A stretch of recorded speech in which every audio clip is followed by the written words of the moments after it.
एक बार की बात है, गौतम बुद्ध गांव में पेड़ के नीचे बैठकर गांव वालों को क्रोध के ऊपर समझा रहे थे। उसके ऊपर सत्संग दे रहे थे और समझा रहे थे कि किस प्रकार क्रोध एक इंसान को किस तरीके से पूरी तरह नष्ट कर देता है। जब किसी इंसान को क्रोध आता है तो वह किसी के बारे में नहीं सोचता, मूर्ख बन जाता है और इस प्रकार की हरकतें करने लग जाता है जिससे उसका विनाश निश्चित होता है।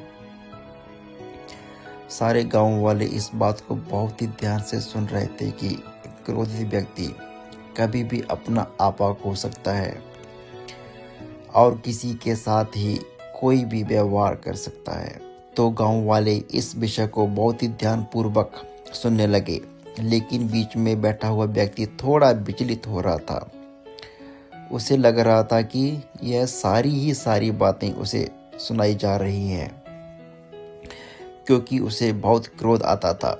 जैसे जैसे यह विषय से आगे बढ़ता गया, उस व्यक्ति का क्रोध और बढ़ता गया और अपने स्थान से खड़ा होकर गौतम बुद्ध के पास गया, उनके मुंह पर थूक दिया और कहने लगा, क्या फालतू की बातें कर रही हो, क्या बकवास कर रही हो, हमें तुम्हारी यह फालतू की बातें नहीं सुनना, यहाँ से चले जाओ।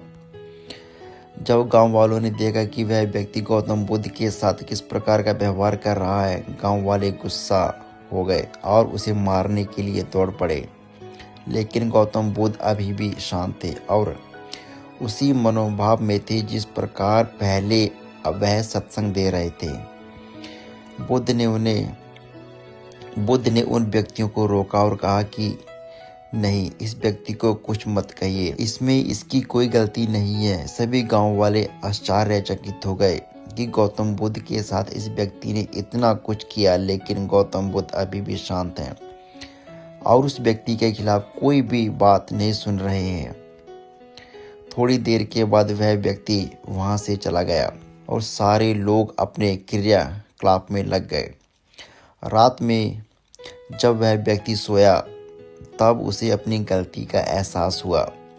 सुबह उठकर वह जल्दी गौतम बुद्ध के पास गया और उनके पैरों में गिरकर रोने लगा, कहने लगा कि मुझसे बहुत ही बड़ी गलती हो गई है, मुझे माफ़ कर दीजिए कि मैंने आपको कल बहुत ही अपशब्द कहे, बहुत ही बुरा व्यवहार किया और इसके लिए आप जो सज़ा मुझे देना चाहते हैं वो दें।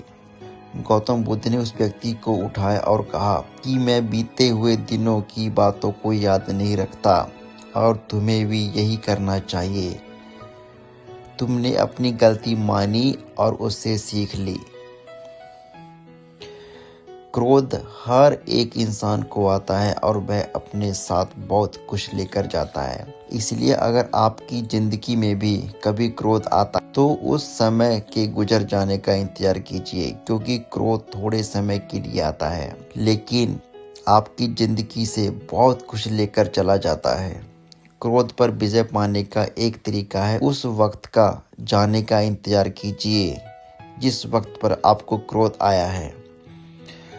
उस वक्त पर आप शांत रहिए और उस पल के गुजर जाने का इंतजार कीजिए, जिससे आपकी ज़िंदगी में सब कुछ अच्छा होगा।